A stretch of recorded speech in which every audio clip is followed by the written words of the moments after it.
Welcome to the Scott Mann Podcast. Our guest today is Jim Poole.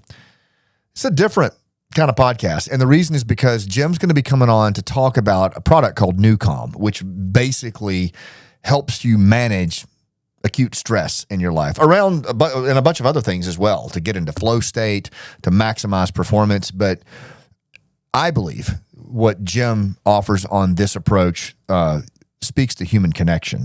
One of the things that Jim is quoted for saying is, the human race appears to be in a race to erase the human race.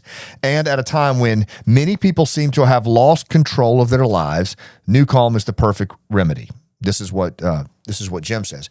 And I've never had anybody come on before and just talk about a product, and I probably never will again. But when I met Jim and I learned of it and then used NuCalm myself, the app, man, it had a profound effect on my ability to sleep, and I don't sleep well.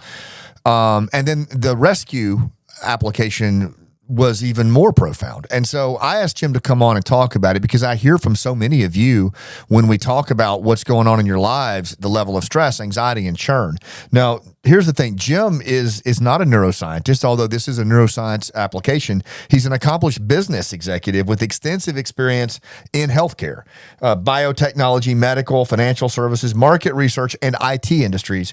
And really, since 2009, he's been managing the strategic direction and ongoing operations of NuCalm, a neuroscience company with an expertise in evidence-based personalized wellness and performance. And you're going to see it. What really floored me about Jim and what they're doing is not only the effectiveness, but the accessibility of it. And frankly, just the zero harm approach that they take. You can literally just try it. And so I just wanted to bring him on, man, because I see so much going on with mental health, so much going on with stress, so much with the churn. What if we could tone that down and get back to our nature, get grounded, and open up to the human connection that's available to us? That is exactly what is put forward here, and you're going to hear about in this conversation. So without any further ado, let's jump into my conversation with Jim Poole. See you on the other side. Okay. Hey, everybody. Welcome. Welcome to the Scott Mann Podcast, where we connect like our lives depend on it.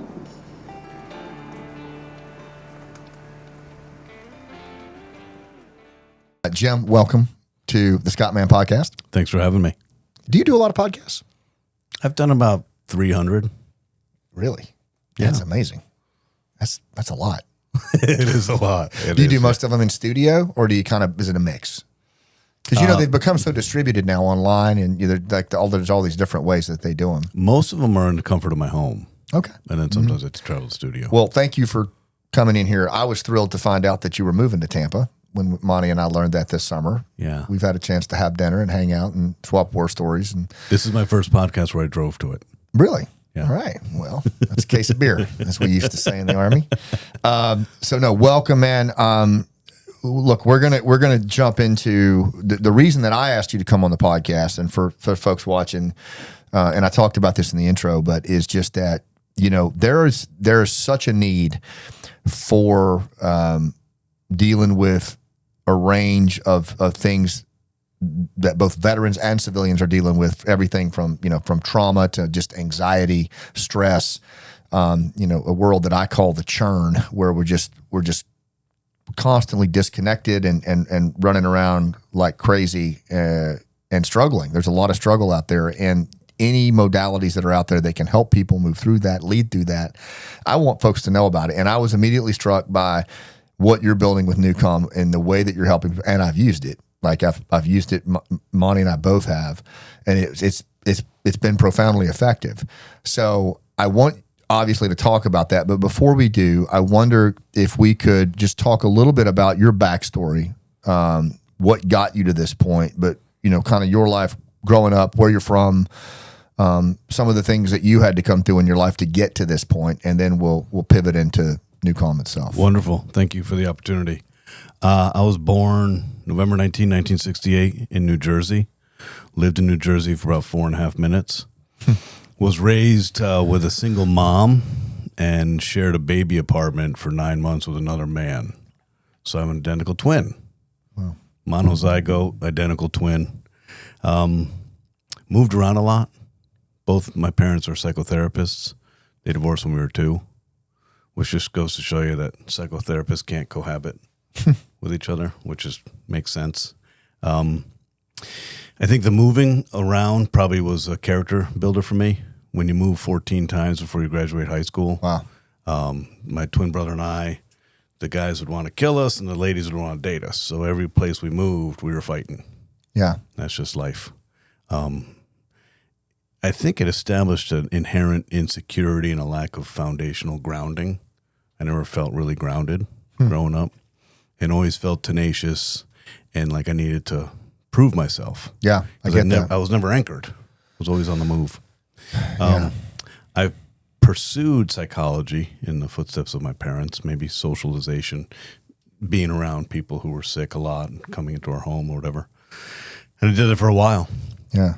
And when I came out of college, I was felt really good about changing the world. Thought I could change the world. Yeah. Thought I could change people.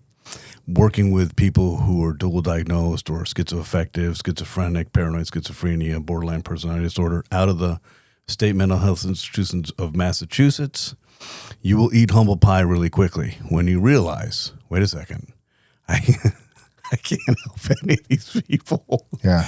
In fact, maybe I can facilitate their healing if they're open to healing and they have the brain physiology to heal. Yeah. So that was 5 years of some of the most intense work in my life. I mean, I was 22 years old and I was responsible for 20, 30 people's lives, 24 hours a day. We were taking people out of the state mental health institutions and putting them into the community.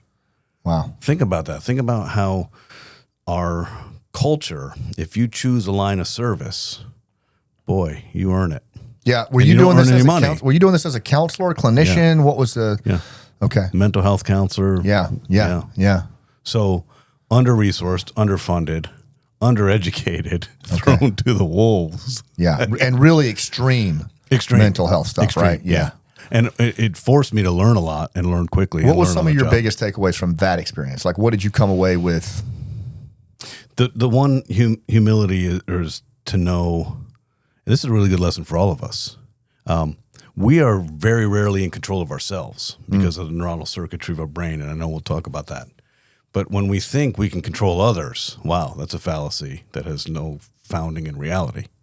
So being a facilitator and being able to help facilitate people on a healing journey, that's good.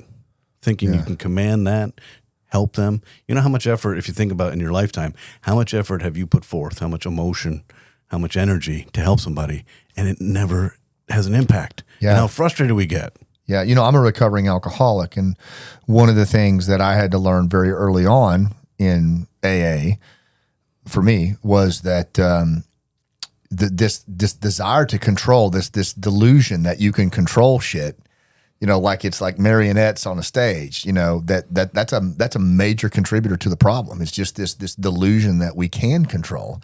And I mean, I certainly, left to my tendencies, I'll pursue that to the extreme, but I don't think I'm unique in that. You're not, because I think it's part of the neuronal circuitry of all of us. Yeah. So it's a really valuable lesson. The earlier you can learn it, the better you can just at least not have apathy. You still have empathy, but you can at least protect yourself. Because how many times have you tried to help someone and just left exhausted? Yeah. And then they're back in the repeated loop. Yeah. And so is that what you emerged with was, and what effect did that have on you? Like, did it wear you down as well? Like, how did you emerge from that experience? It had tremendous impact. So the schedule was 24 hours on. So here I go. I'm the leader of the facility, and I start my shift, and 24 hours later I leave. But I'm with 5 paranoid schizophrenics who live on the top floor and 4 on the bottom who are schizoaffective and borderline personality disorder. I am so out of my element. Wow. I am so mentally exhausted and fatigued. By the end of 24 hours, I'm probably diagnosable mentally ill. I'm like, so what I learned from this was, first of all, I can't control and I can't be the superhero. Doesn't exist. I can facilitate. And number 2, I got to find a different career path because I'm going to die trying to help these people. Can I ask you this? Did you have any kind of, how long did you do that for? 5 years. Holy shit. And did you have any kind of like micro recovery or anything that you would do after that 24-hour shift? Or was that just cumulative allostatic load that you just kept carrying? I played in a band. I did martial arts. There was so there was some stuff. You metabolized, but were you even conscious that you were doing that? Not at all. Right. Not at all. I was young enough. You know, if you reflect back what you used to do, you're like, how did I do all that? Well, that's what you did. Yeah. So there was part and parcel of that. I also had the support of my twin brother who lived close to me and my girlfriend and my family. But no, it was, I haven't really thought about this, but upon reflection, people wonder where I get my tenacity from. Well, do that for 5 years. Damn straight. The burnout was like a year. People were gone. And I just kept going. And I loved these people. I wanted to help them. Yeah. The second thing that I learned about it is the connection between exceptional intelligence and mental illness. Tell me about that. The people that I'm working with, whether they had 26 diagnosable personality disorders or they had schizophrenia, they were exceptionally bright. I mean, amazing. One was a concert flautist. One spoke fluent Russian. And schizophrenia, people don't understand. So the ignorance thinks they're always going to talk like this. No, they're not. They're going to talk to you like you and I are talking right now. And they drag you in. And then they take a left turn down. That doesn't make any sense. But you follow them. And then you're twisting and turning in this tangential, like convoluted path of transcending time and space in one continuum. And by the... You talk about not being grounded. Not at all. Yeah, like you're completely untethered. And you're out there. And a couple of things that I didn't appreciate was the lack of support. Yeah. One time, one of our folks passed away. Probably too many different meds, contraindicated, bad health anyway. And here I am giving mouth-to-mouth support on someone who's gone, not even remotely available. And I have four paranoid schizophrenic gentlemen watching me. So now I'm the target and I'm the cause of what I'm trying to help. Wow. That didn't work well. Oh. Another incident was a woman I was driving to the hospital, sliced her neck in my car. I was holding her neck together, trying to get her to the hospital to keep her alive. No support. No, hey, Jim, this seems like it may have been a traumatic event for you. Wow. Would you like some help? No. So, that was a... So you've run the miles on that, my friend. Coming out of that, where did you go from there? I applied for an MD, PhD program at Harvard Medical School. I got accepted. Now, I'm into psychology. I'm into learning. And as we all have come to realize, psychology in trying to help people is really gray. Not really sure what's going on. I don't really know. Yeah. But the etiology, understanding the genesis of mental health is not gray. There's science there. So I pursued that science path. I got in. It was a lot of work. I was doing the MCATs and I was doing all this work at night while I was a mental health counselor, while I was running a dojo, while I was playing in a band and had a life. Yeah.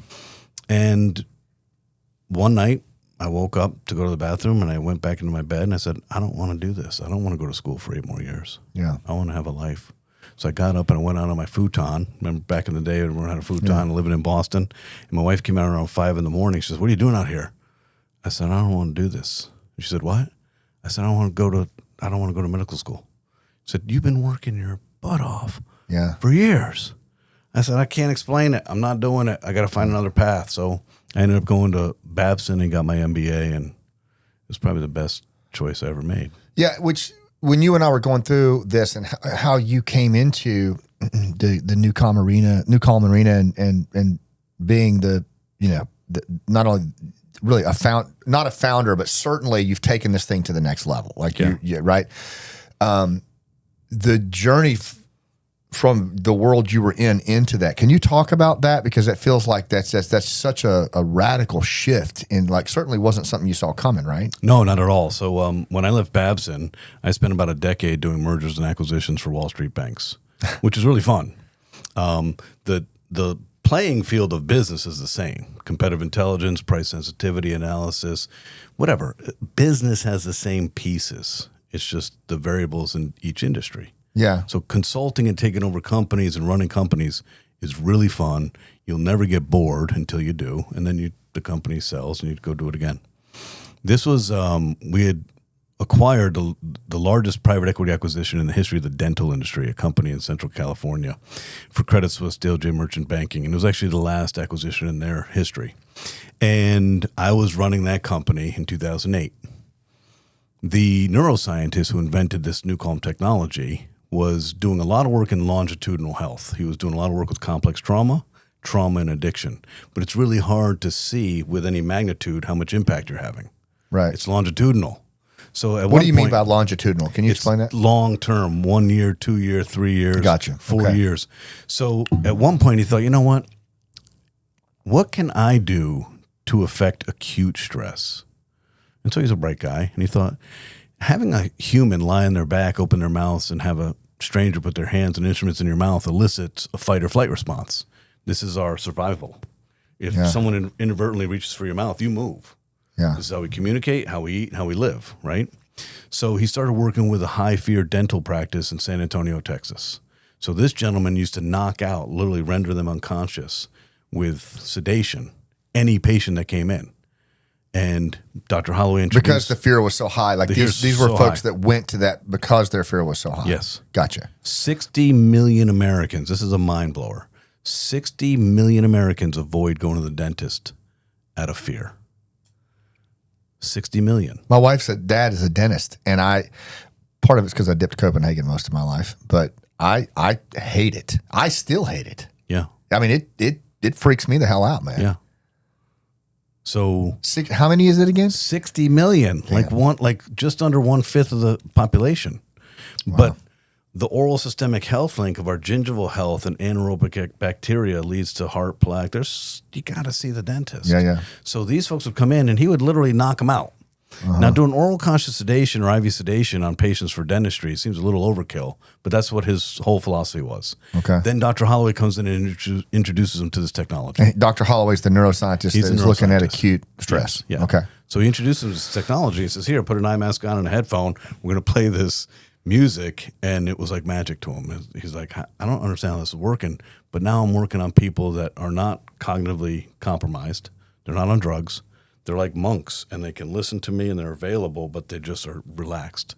So he starts doing this for months and months and starts really wondering, wow, this is unbelievable. We need to bring this to the world. Blake, for all his wisdom, and he had a tremendous amount, and intellectual curiosity and capability, tremendous, had Asperger's. Wasn't going to start a business. He was a neuroscientist, quantum physicist with Asperger's. So Ed Staffel, the dentist in San Antonio, said, you know what? There's a company that made Bob Ibsen, a dentist, hundreds of millions of dollars. Find that company. Maybe they can help you. So I don't know how they did this because they're in Texas. I'm running the company in California. I live in Delaware.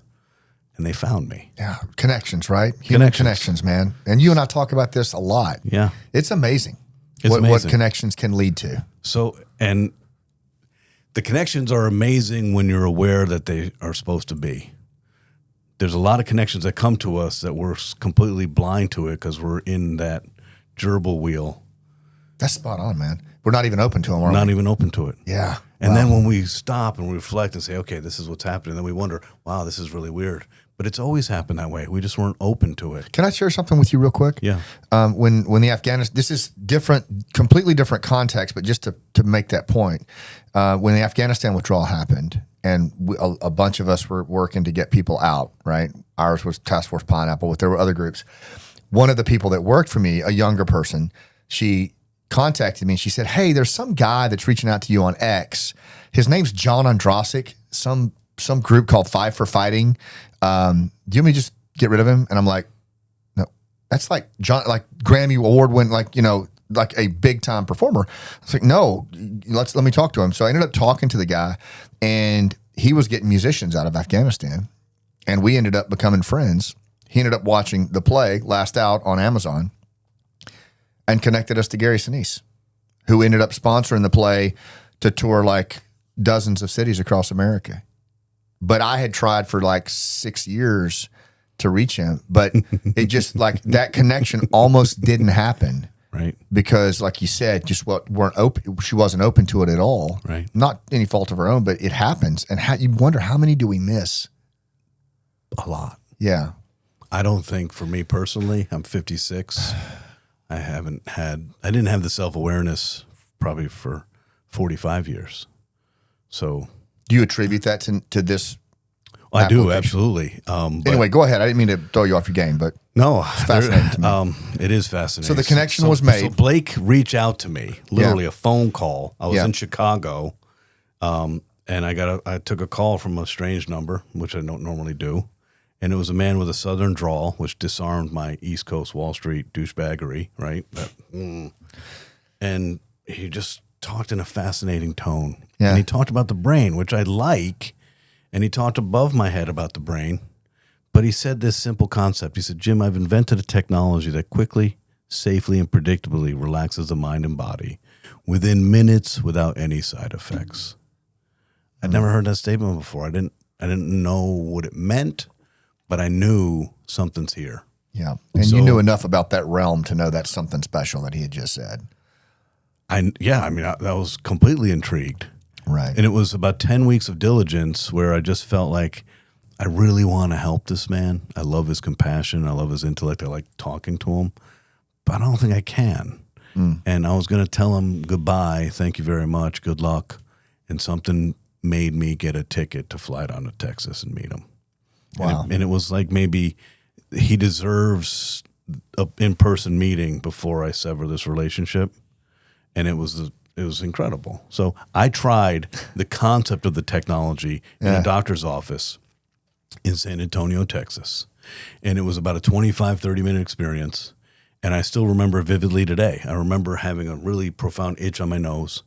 And my mind was kind of wandering. I'm like, wow, you have an itch on your nose. And I was like, where are my arms? Do I have arms? And then my mind would wander again. And he'd be like, you have an itch on your nose. Itch it. I'm like, who cares? And I just kept going. And then I got up. And I was like, wow, I was jet lagged. I'd just flown in from international travel. And I was like, wow, I feel amazing. What is this? The next day, we spent about 10 hours in a boardroom whiteboarding the science. Fortunately for humanity, it was logical. It wasn't crazy. It was complicated, but you could, okay, I can see how this could happen. The next day, we're talking, and Blake says, Jim, can I do something with you? I said, sure. So he did a few eye movements. And he looked at me and says, you have TBI. Well, I looked at him and says, who the fuck are you? Because that's my denial mechanism. I immediately was pissed off and defensive. And then I said, okay, why do you say that? And he said, this is what's going on. This is what I see. And then I went back, and having wrestled my whole life and done martial arts and football, I had a lot of concussive acts and a lot of hospitalizations with concussion. Made sense. So the next day, this is day 4 of my first visit there, he's dropping me off at the airport, and he looks at me and says, Jim, I'm going to make a gentleman's agreement with you.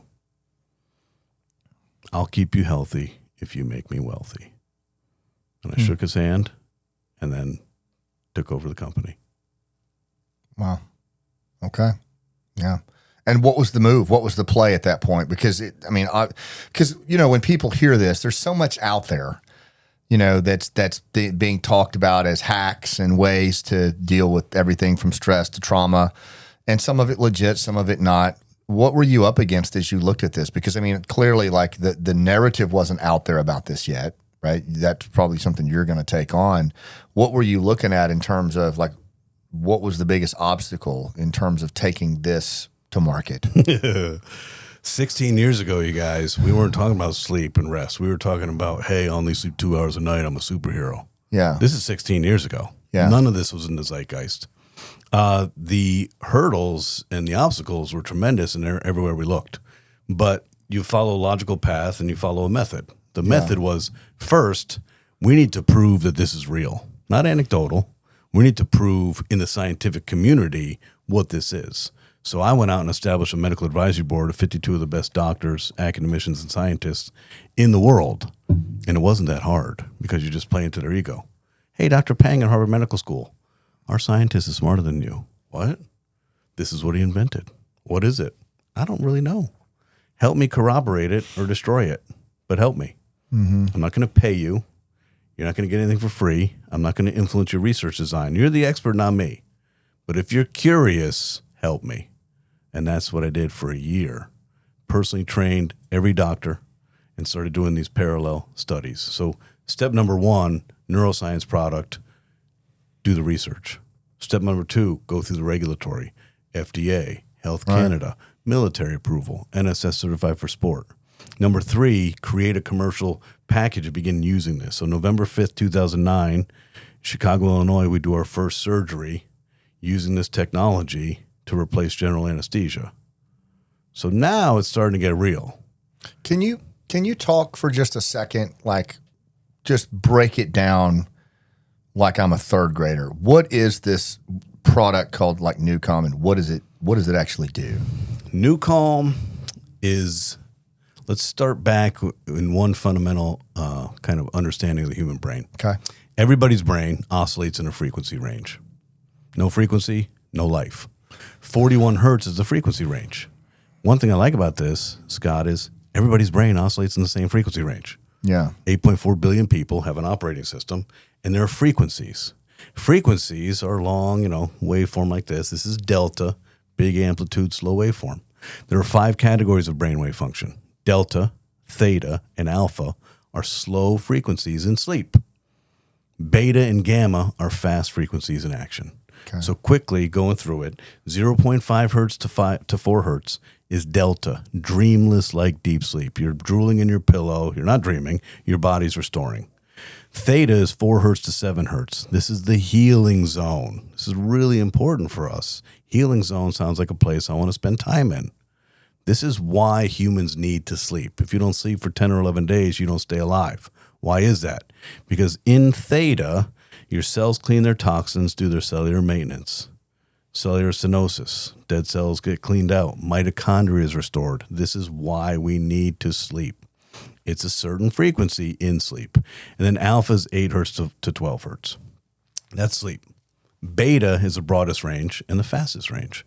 12 to 15, you're awake, but not really that excited to be alive right now. 15 to 20 is called the learning zone. Specifically, 18.4 hertz is a frequency associated with learning, encoding new information, consolidating to memory. There is a learning zone. For those of you who studied in the art of learning, there's something called the Pomodoro technique, where you drive your brainwave frequency to that area, and maybe you can stay in there for 15, 20, 25 minutes if you're really gifted at it. And then you take a break, right? Then you take a break for 5, and you go back to it. Yeah. And you hydrate or whatever.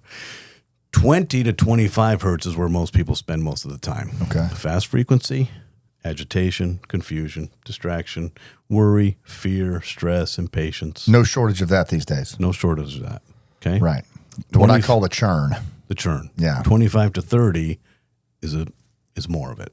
Yeah, More yeah. stress, more fear, more agitation. 30 to 38 hertz, and you probably saw this in combat, is pure fight or flight, pure dissociation, no cognition as a human, and they are in shock. So if you ever saw someone in shock, and I'm sure you have, their eyes are like shark eyes. There's nothing there. Yeah. There's no cognitive blood flow here to the frontal cortex. That's 30 to 38 hertz. And then above the highest level of stress, shock, is this sweet spot called gamma, 39 to 41 hertz. That's commensurate with monk-like meditation, which is incredible. You're like, how does that happen? It also activates your sensory motor rhythm, your gross motor cortex, your peripheral vision, and your olfactory. This puts you in a state of peak performance. So that is the landscape of the human brainwave function. Wherever your frequency is, directly influences your behavior, your thinking, and your mood. Okay. Now, humans were complex. Humans were amazing. But when it comes to managing our state, we're rather pedestrian.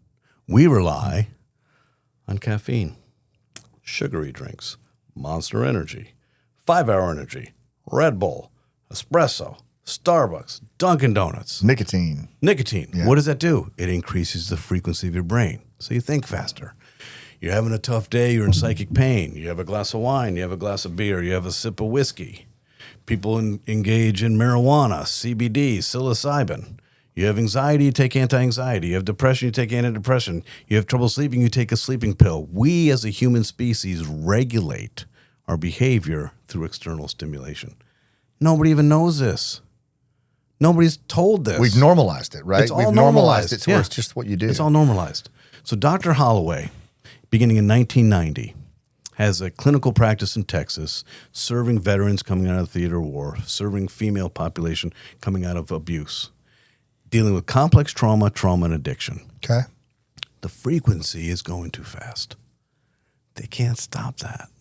They don't even know what's the matter with them. They have lost command of their ability to self-regulate. Their amygdala and the reptile part of their brain, the fight or flight part, is so inflamed, it has lost any trust in the universe as a safe place. Yeah, it's just It's firing. lost any trust in you to protect you from a place it doesn't trust. It's just an override. It's on override all the time, in sleep as well. So Blake's like, you know what? If I can find a way to systematically and safely slow down your brainwave and hold you in 4 hertz, your body knows how to heal. That's the trick. It took this gentleman, who's by far the brightest human I've ever seen, I've ever met. He's smarter than probably our 52 medical advisors combined. He was a freak. Took him 19 years to figure this out. Wow. What he figured out was a method using your ears to present your brain with a signal that your brain synchronizes to. Okay. That is a way to modulate the frequency of your brain. So there's a software bed. The software is anywhere from 250 megabytes to 3 gigabytes of mathematics. Think about that. A song. I can't even. A song's 5 megabytes. This is 3 gigabytes. Yeah. It has pitch and frequency. It has isochronic waveform and binaural signal processing and nonlinear oscillating algorithms. And it's got everything in there because of the complexity of your brain. We put music on top of it. You put a headphone on. You can't hear what we're doing. It's all inaudible. What becomes possible at that point? What are the, because there are different possibilities at that point, right? Like when you get to, like when you put those headphones on and you apply those different applications. Yes. There's a range of possibilities. There is. We started with one range. Okay. 4 hertz. All right. We started with the idea of we need to help people heal. Okay. We need to help people with trauma, complex trauma and addiction, not rely on narcotics. Right. Narcotics will get you out of the psychic pain and suffering you're in at the moment. But all it does is dull it. It's not helping it. You're not going to the root cause. You're putting a Band-Aid on pain. So this is restorative. This is restorative. This is a liberator. It's like a facilitator to allow the body to know what it needs to do. Yeah. Your body, my body, everybody's body on this earth knows how to heal itself. It's our monkey mind that overrides our body's systematic pieces of the puzzle. We override it. Our monkey mind and our reptilian part of our brain, which is inflamed and across the world today. I don't need to tell your audience how uncomfortable life is today. Right.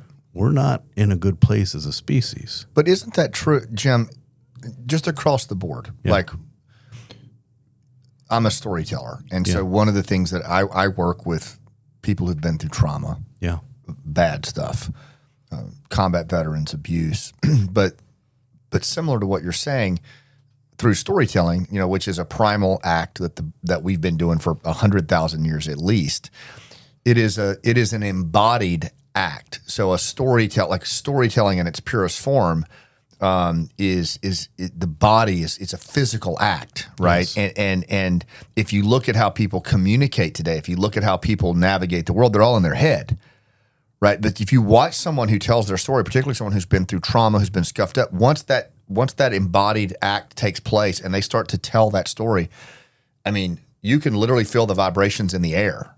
Like it's from a whole different place, and the body knows what to do. It was one of my coaches always used to tell me as I was coming through my own trauma, is that if you just trust that process, the body knows what to do when you hit that flow state. Is this along those same lines? Is this similar to what we're saying? It is. It's a little deeper. Yeah. But flow state's around 7.83 hertz. This is 4 hertz. And you bring up a really good point. The issues are in the tissues. We repress things that we don't want to think about. Mm-hmm. We have a narrative that we live with every day. Yep. The narrative becomes internal. Yeah. In relationships, as people kind of move apart, husband and wife, they create their own internal narrative. And then they're surprised what they think was going on in their spouse's head has nothing to do with reality. And then, wow, you get it out, and it's like, wow. That's why when you do get something off your chest, especially those who hold on to resentment, you feel so much better because, like, wait a second. This is all chaos I created in here. Yeah. And it's a narrative to protect me because I don't want to feel that pain anymore. So you repress. When you do this, yes, there's endorphins, there's oxytocin, there's a healing mechanism that happens. Yeah. What we're doing is taking you to the deepest state available to humans to allow you to heal. Because at 4 hertz brainwave function, your cells are cleaning their toxins, your mitochondria is restored. But really, when you're in rescue and you're kind of going through that lucid dream state and your body feels heavy, we're slowing down your respiration to 1 breath every 10 seconds. We are oxygenating your body from your toes to your prefrontal cortex, and oxygen is the healing element. Think about this. When your brain's going like this, and you're distracted, and you're agitated, and you're impatient, what else is happening? Your breath is shallow. Yeah, we breathe like shit. Yeah, you're not getting any oxygen here. Yeah, straight up. This here separates us from primates. We're 90+% the same as primates. This prefrontal cortex separates us. In here, our forehead is our personality, our patience, our character, our decision-making, our executive functioning, our logic, and our emotions.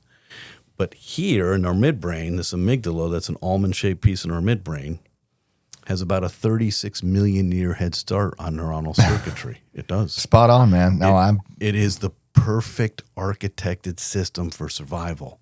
And here's the challenge as being a human. The amygdala and the fight or flight and the worry and the fear and the anxiety is a workaholic. That little almond loves to work. Punch that time clock. I'm ready to go, coach. This part of our brain relies on the reticular activating system to find patterns and shortcuts because it's lazy. So wait a second. You're telling me, and this happens as soon as we wake up, the first thing physiologically wakes up in your brain is the almond, your amygdala.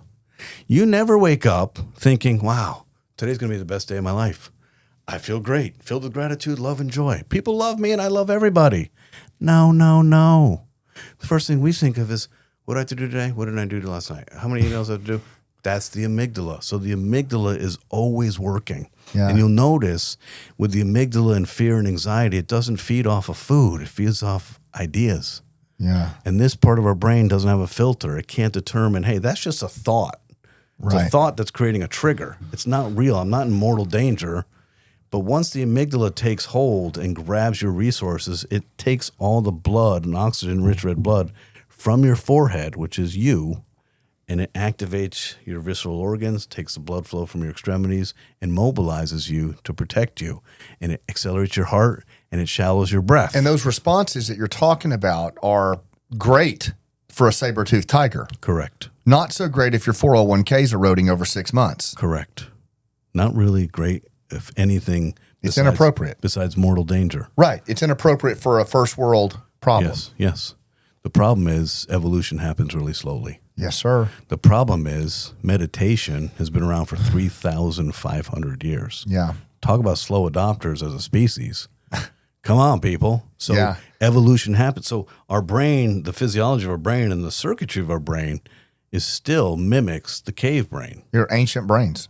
Correct. Yeah, and you're spot on, and I love that. And you talk a lot about just the self-awareness of that. You know, one of the things, and I certainly don't have the depth that you do on this, but I do work around human behavior, human connection, and it seems to me, Jim, that there is such a dissonance today from what you're talking about, like such a lack of awareness to the point that we are behaving, I call it shadow tribalism. It's like the dark negative sides of tribal behavior, and we don't even think we're doing it. We delude ourselves into thinking that we're all sophisticated and, you know, at this certain level. But the reality is we're acting like friggin' Neanderthals, and we're not even clocking it. Right. Part of that has to do with the advancements of technology. Right. We see it. We know it. Our children aren't having the childhood. Yeah. Our children are not having conflict resolution with words. They're not looking in people's eyes. They're not reading body language. They're not connecting. Yeah. They're looking at other people's lives through filters, the best possible way that a human can look, and they think it's their life. It's represented. It's not even natural world. Right. And they're looking at, they're doom scrolling, and they're losing time looking at other people's lives when they're not living. Yeah. That's fundamentally a problem. But you'll notice even adults fall for it because the dopamine that's elicited from this and then the likes. And that's a big piece of this alien nation that we're living in. Oh, what a great term. Yeah. Yeah. We're losing our sense of humanity. When's the last time, think about this, and the audience think about this. When's the last time you went over to a neighbor's house, knocked on the door, they answered, "Hey, come on in. Let's sit down. Yeah. Can I get you some milk and cookies? Yeah. Let's talk for an hour or two." Yeah. I can't tell you the last time that happened. No, you've got to go really deep into Americana to find even a semblance of that. Yeah. And even then, there ain't any Mayberries left. You know, no. I hear you on that, and I feel like this is where I feel like you and I have really similar journeys, is because for the rest of my time on this earth, I want to find ways to restore that, because it is innate within us. It is available to us, and I've seen, and I know you have too, firsthand what happens when we reconnect with it. When it becomes available to us again and we harness it, whether it's storytelling, active listening, just looking at the relationship as the asset, you know what I mean? And you put that relationship before the transaction. And it seems to me that the approach that you're taking here helps us open up to that. We're like sneaky in the form of a Trojan horse, sneaky in the form of, we're not here to intimidate. We're not here to express to you how smart we are. Solutions we've created, science, applied neuropsychobiology, none of that's necessary. All you need to know is, you having a tough day? Would you like to feel better? Put a headphone on and an eye mask. Press start. Our science will do the work while your body repairs and heals. So talk about biohack. We've been doing this before biohack was even invented. Blake was a naturopath first. Quantum physicists and neuroscientists second. Naturopath's job is holistic, find the root cause, and never do any harm.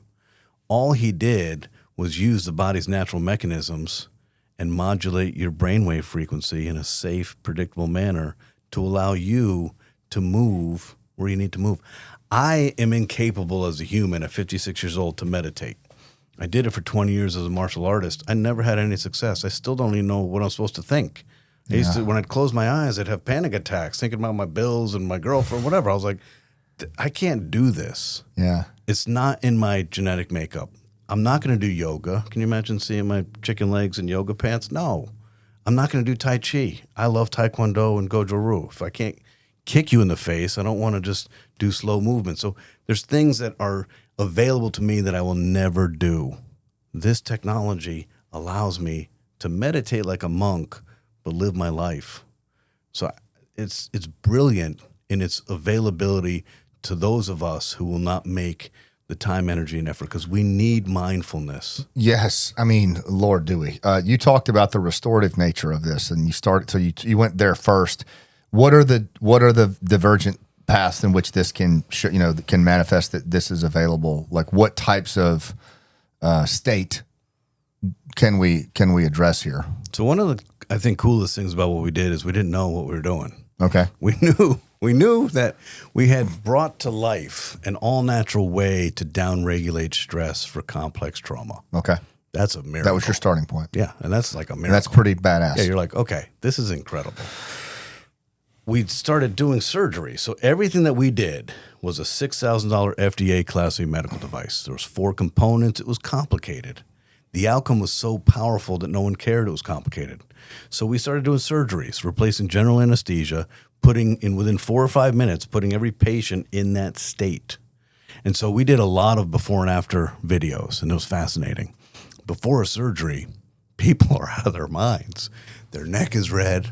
There's no saliva. They're talking in gibberish. Their eyes are darting. And you're behind the camera like, wow, this person just needs a hug. They're a mess. Mm-hmm. They do the surgery. They look completely chill after surgery. And they look in the camera and say, I knew you were operating on me. I couldn't find a place to care. And you're like, how are we doing this? Yeah. So I'm with Dr. Holloway in a hospital in Texas in 2015. And we're witnessing a surgery. I've probably witnessed about 500 of these. It never gets old. You're just like, this is like magic. Yeah. And I look at Blake. I said, Blake, if we can take everybody's brain to 4 hertz, despite chaos and stress, doesn't matter. Can we take them to 0.5 hertz and put them to sleep? Can we take them to 7.83 hertz and put them in a creative state? Can we take them to 18.4 hertz and put them in a focus zone? And then lastly, can we take them to 41 hertz and put them in high intensity peak performance? And what I loved most about Blake was he never said no. Now, he had Asperger's, so I never knew when. I never knew how. I just knew yes. It took us 6 years on this journey to figure all this out. We went from Rescue is the key product. Rescue takes you to 4 hertz and holds you there. Rescue you want to use every day for the rest of your life. It'll lower your inflammation, increase your cellular restoration, help you with sleep, everything. It balances your nervous system. Health foundationally starts with your nervous system. Nobody's in balance, and this balances it for you. So that's the key. Great.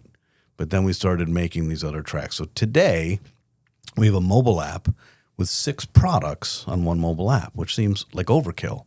But as we were doing this journey, there was no master plan. There was no arc. It was, okay, now we have 6 products.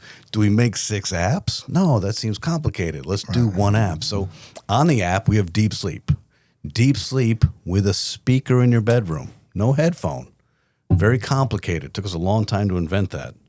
With a speaker in your bedroom, you press start. We put you to 0.5 hertz. We put you to sleep. That's the one with 3 gigabytes of math. We're bringing it. Can I just say, Monty and I used this, and I was pretty skeptical because I've struggled with my sleep, particularly since leaving the military, and I've just struggled. I don't sleep. I wake up. It's fitful. That was the first time using that I slept for like 8 hours and I didn't wake up. You know what I mean? And that wasn't a one-off. Like it's consistently sleeping now for periods of time that I didn't sleep at any point in Special Forces that long. Couldn't. Right. You know, and there's definitely some deep math going on with that shit because it was, and it's not just me, it's Monty too. It's both of us. Yeah. Like there's several times that we've woken up in the morning like, what in the actual hell? You know? So, yeah. So it puts you to sleep. Yeah. You start dreaming again. Yep. We're liberating you from all the chaos that we've created. You go through puberty, you're hormonally dysregulated. Yeah. That's life. From there, we become responsible and we do things and we self-medicate with drugs. And we are accumulating a lot of stress and we're compromising our sleep every day that we get older. So when we need sleep the most as we age, we're getting it the least. This changes everything. Yeah. It puts you to sleep. You sleep really deeply. When you wake up to go to the bathroom, you can barely even find your own bathroom in your own home. You get back in bed, you sleep. You wake up, you're dreaming, right? Towards morning, You're like having wacky dreams. But when you wake up, you feel rested. Yeah, 100%. Like, you don't feel that groggy hungover feeling like if you take an Ambien or something like that. Right.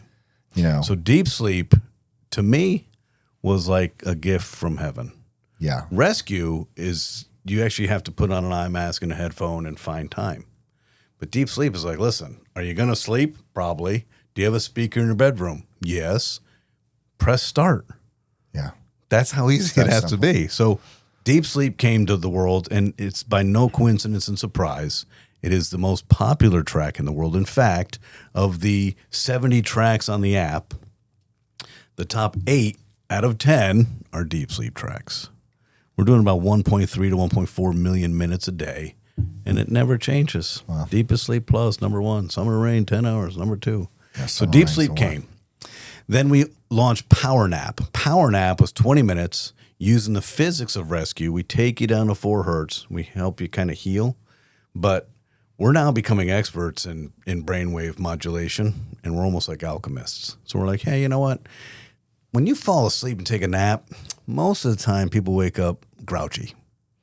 They don't like taking a nap because they fall into delta. You don't want to get into delta. A sleep cycle starts with a 100-minute cycle. Well, you're not sleeping. You're not falling asleep in the afternoon for 100 minutes. So people who are nappers, great. You've solved that riddle. But for the rest of humanity, they're not good nappers. I'm not. So we didn't. Yeah. So, and for me, and probably the same for you, napping seemed like a failure. I'm not napping. Yeah. Who naps? Losers. So even in my mind, I was like, I'm not taking a nap. But the few times I have taken a nap, I woke up like angry, and I'm not an angry guy. So in the 20-minute power nap, we added elements of Ignite, which is up. Yeah. So we literally, when you get out of power nap, you kind of get out with a little extra giddy up in your step. So power nap is the 4 hertz physics for healing, but has a little extra oomph. Right. Flow state takes you to the intersection of alpha and theta. Many of your listeners are probably familiar with what's called the Schumann resonance. Yeah. Why we need to ground. The Schumann resonance is a frequency of 7.83 hertz. It is the Earth's magnetic rotation. We have lost the connection to the Earth. Man, have we ever? Sneakers, cement, sky rises.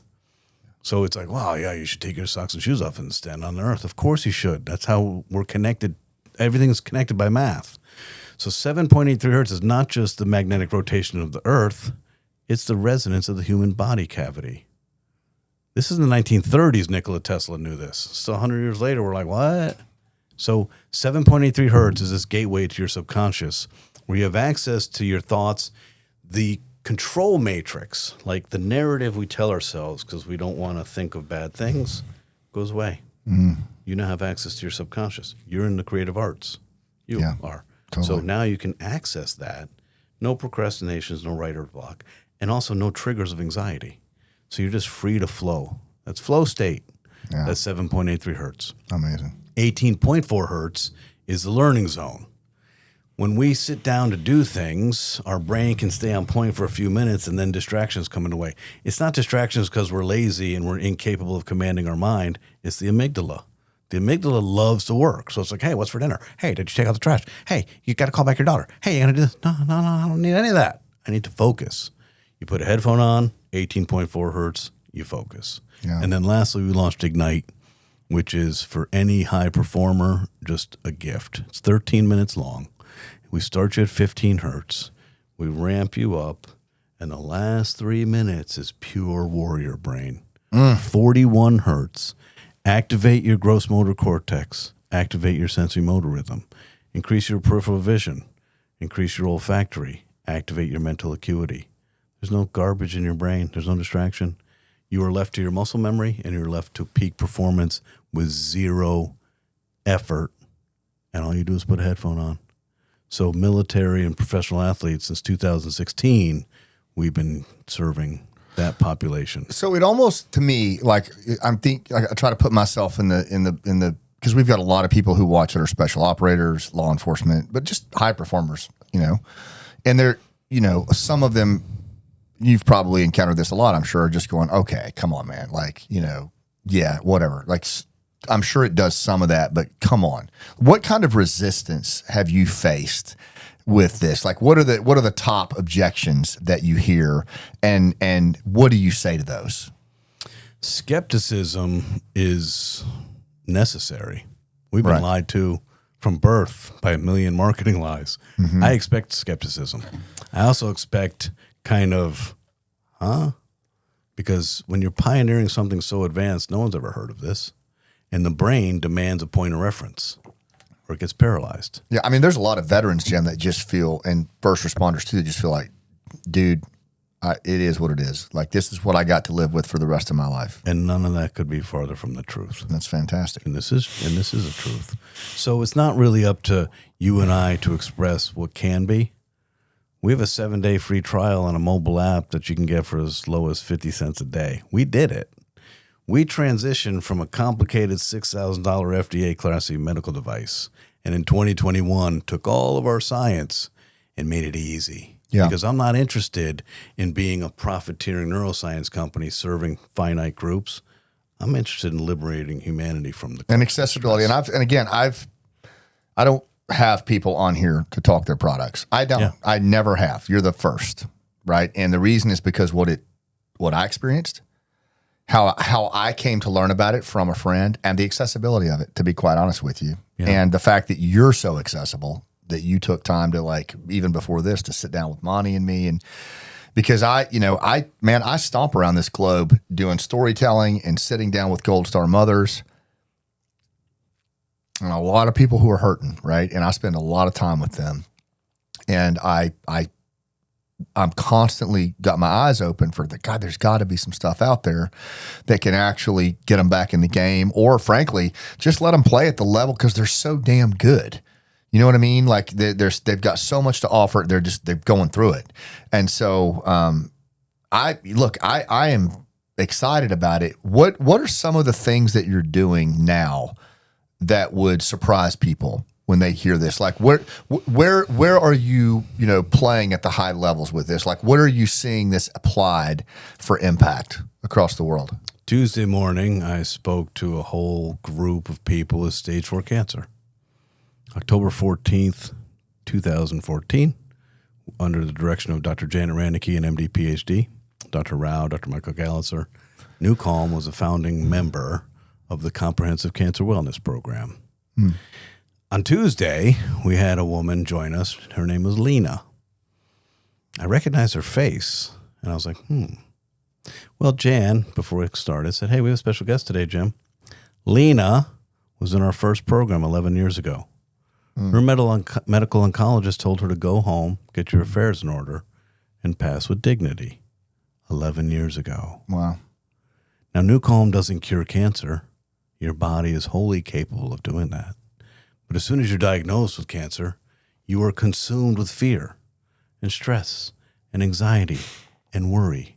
Then the medical system puts you through this cascade maze of chaos. And you meet with radiation oncologists and surgeons and medical oncologists who aren't really interested in quality of life. They're interested in stats and data. Then you're around other people who look like they're passing because they're in cancer.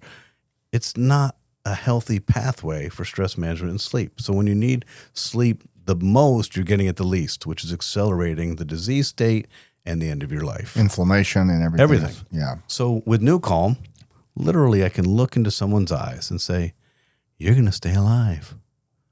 How ridiculously cool is that? Yeah. With confidence. We know something that they don't. They've lost hope. They're overwhelmed. They're constantly distracted. Guess what? How would you like to meditate like a monk today at 2:30 in the afternoon in your home? Yeah. How would you like that? How would you like to have all the chaos behind your eyes go away? When you get up, there's peace in your heart. There's calmness in your belly, and your feet are grounded. And that's available. It's available. Because no one's grounded anymore. No, people were just not grounded. Right. That is rescue. Yeah. NuCalm Rescue. The reason we called it rescue is it's NuCalm to the rescue. Yeah. So every day, all of our cancer, we've helped thousands of people stay alive. This isn't new. Right. This isn't like, hey, this has been going on for 11 years. How incredibly gifting is that to say, hey, we're going to help you stay alive. What about people like from my community, the veteran community, particularly folks that have been involved in combat or first responders who they live in these sustained states of, heightened arousal out of necessity, and then they come home and it's still with them. Like there's still that, that heightened aroused state. It's difficult to sleep. It's difficult to focus, and everything that's thrown at them is meds.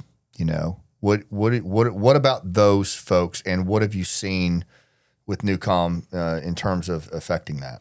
This is the why, brother. This is why we're here. Blake treated that profile for 30 years, and he was wholly unimpressed with narcotic-based pharmaceuticals and cognitive behavioral therapy on a brain that's not available. And so the first thing I tell a veteran is it's not your fault, and you don't even know what happened to your brain. And the doctors probably didn't tell you. But in trauma and complex trauma, the brain shifts. There's a physiological shift in your brain. There's a diminishment of blood flow to your hippocampus and your prefrontal cortex. Your hippocampus is your memory center. Your prefrontal cortex is your cognition. So if you're stuck in a memory pattern that elicits the amygdala's fight or flight, you ain't getting out of that. You're not overriding 40 million years of neuronal circuitry. You don't even know where to start because no one ever even told you this is what's happening. Right. The complex trauma post-brain has lost faith in you to protect you, has lost faith in the universe as a safe place. It constantly is triggering the amygdala and the fight or flight, even in your sleep architecture. You're never getting peace. That's why we're here. We have helped thousands and thousands and thousands of veterans. And the first thing that I see in their eyes is someone who's scared, someone who's tired, someone who's ashamed, someone who just wants to be back in command of who they were, their family around them, and they don't believe me. Of course they don't. They've been fed lies and mediocre incremental bullshit for so long. Try this, try this, try. They think it's them. Well, how come Alpha Stim doesn't work on me? And how come this doesn't work? No. It's because medicine is incremental improvements on mediocre technologies. They ain't solving shit. It's science that innovates. Neurobiofeedback's been around for almost 100 years. It has never been predictable across a human being. Right. It's never been predictable across a population. So why would we keep playing with it? Because we don't know any different. It's our sandbox. It's not worth it. Stimulating a part of your brain and not taking into account the biochemistry of adrenaline is a fool's errand. No stimulation device on earth will be predictable because the body has a natural mechanism called adrenaline. And you don't know if today it's going to fight and tomorrow it's going to acquiesce. So I look him in the eye and say, hey, you're in the best possible place with NuCalm because it's safe. We can do no harm. It was built for you. And over time, here's how we're going to help you. Each day, you're going to go in the afternoon when your energy takes that lull. You're going to find a safe place, get an eye mask on and a headphone, and you're going to press start on rescue. The first couple minutes, nothing happens. We're literally preparing you. We call that the departure lounge. The human brain has a locus of control. You can't just take someone to 4 hertz. Your brain will be like, I'm not doing that. Yeah. So the first few minutes, we're literally seeking permission from your central nervous system to take you on a healing journey. And after 4 minutes, we're like, okay, we're ready. Then you slip into this lucid dream state. You're skipping in and out of sleep. You don't know if you're awake. You don't know if you're snoring. Your body falls into your bed. You're in the healing zone. You're going to do this every day. And here's the magic. It is cumulative. And every day that you're in that state, your mind is allowed to think through trauma memories. Your mind's allowed to see things that your brain has never reconciled. But it is not allowed to trigger the amygdala. We are now separating the memory from the physiological response. This, to me, is the biggest miracle of NuCalm. I'm like, this is amazing. So the healing journey is very predictable in that it will happen for you. Everybody wants immediate gratification. Everybody wants, what's my recipe? I don't know your recipe. I don't know the complexity of your trauma. I don't know your epigenetics. I don't know your social support network. I don't know your nutrition. I don't know the variables. What I do know is that nothing else on this earth is patented and clinically proven to balance the nervous system of a human being. We have the only patent in the world. 10 years later, we still have the only patent in the world. So we solved the problem. Now, for 32 years, Scott, we were a neuroscience company, more like Willy Wonka's chocolate factory. Yeah. We didn't play with others. We've never had a sales force. We don't have anything on the marketing side. We were tinkering, research and development, trial and error, clinical validation, proof, patents, you name it, for 32 years. The complexity of the brain demanded that effort. But in July of 2022, we launched Focus. We've mapped the entirety of the 41 hertz frequency range. There's nothing else for us to discover. So now we get to go and package this up, make it easy, and say, here. Okay, what does that look like for someone watching this, like who is experiencing some level of what we've talked about here, or maybe deep grief, or maybe just heightened anxiety, dealing with the day-to-day churn that they're facing? What's the step they take? How do they They go to www.nucalm.com, NuCalm. Everything we've ever done is meticulous and methodical. Old Calm is drugs and alcohol. You're in psychic pain, guess what? It'll get you out. But it comes with side effects and consequences. NuCalm is a different path. So NuCalm.com, there's a 7-day free trial. Yeah. We know humans are skeptical. You should be. So don't take my word for it. I can only explain with the words what we do. Who cares? This is an experience. You got to feel it. Yeah. Not hear about it. So you take it home. In the daytime, You have an eye mask and a headphone. Why? Why do you need an eye mask? It is physiologically impossible to get into a theta healing state with your eyes open. 80% of your cerebral cortex is visual cortex. Do you know how much information and stimulation is coming through your eyes? Right. You don't sleep with your eyes open. You don't meditate. You don't see the Dalai Lama meditating with his eyes open. We need an eye mask. We need to shut down that stimulation. The headphones, your brain doesn't want to be managed. Coming out of trauma, you definitely don't want to be managed. You don't trust anything. You put a headphone on, you can't hear what we're doing. Guess what? You can't get out. Your brain follows the matrix. Right. We know exactly when you're NuCalming, when Monty's NuCalming, we know exactly where your brain is at every minute because you're following the matrix because there is no escape route. And the matrix happens to be safe. Let us take you to a healing zone. Nothing for you to do. Just lie there. Let your mind kind of go where it needs to go. So rescue every day, deep sleep every night. That is the recipe for every human on this earth to heal. Rescue during the day, deep sleep at night. The other stuff, focus, for you, flow state, ignite when you're running around the block, whatever, those are great.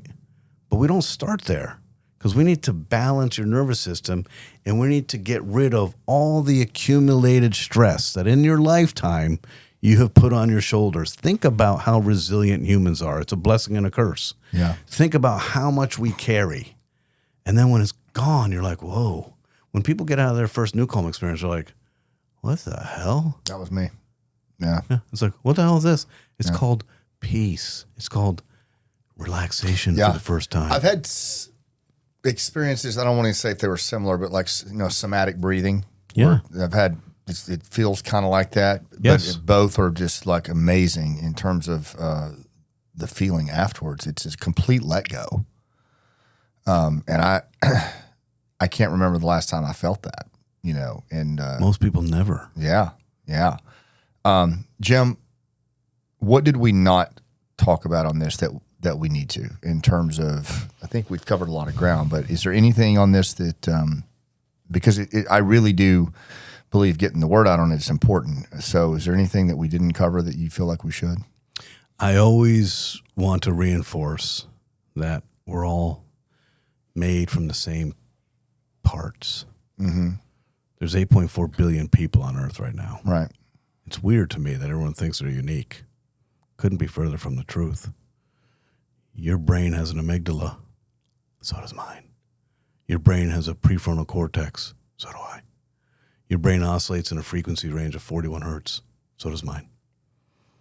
The external stimulation that happens to you is unique to you. But the stress response is identical in every human being on Earth. The amygdala activates the HPA axis. Your blood flow leaves your frontal cortex, goes to your visceral organs. Cortisol fires in your belly. It's identical to every person on Earth. So the connective tissue of knowing that you're not alone is really important. Yeah, man. And this, you're having a shitty day and it's accumulation of a lot of shitty days and things seem dark. What you really just need is one good night of sleep. Yeah. One good night of sleep allows different coherence here, different ideation. I took a call from a gentleman in Utica, New York about 11 months ago. One of those I shouldn't have. I didn't know. I never take calls, but I did. And I was so happy I did. And he said, Mr. Poole, I just want to meet you and say that you saved my life. And I hear that a lot. And I was like, okay, why? How? He's like, I had reached the end. I had decided that I was going to put a gun in my mouth. So I sat down with my son and I held my son. And for whatever reason, I have no explanation. So you know what? I'm going to go do a rescue instead. And I'm here today because of that. Wow. And he said, I was a Marine in combat for 8 years. I was good there. Coming back and being a firefighter and seeing what I've witnessed, I got trauma that I don't know how to deal with. So this isn't a miracle. The miracle is that Blake figured this out. This is simply science regulating our ability to get the help that we need with no drugs, no complication, just a headphone or an eye mask. Feeling good, Scott, shouldn't be so hard. No. Feeling good shouldn't be so difficult. We're amazing species. Why is it so hard? And that's what we're here to do. Help you feel good. Yeah. Well, Jim, for me, and I know a lot of the folks watch, thank you for making this available out there and for the miles that you've run on it. And that's why I wanted to start with your backstory. I wanted to talk about Blake. I mean, even the fact that you've honored his work the way that you have, a lot of companies would just like bury that shit and, commercialize it and go to the next level.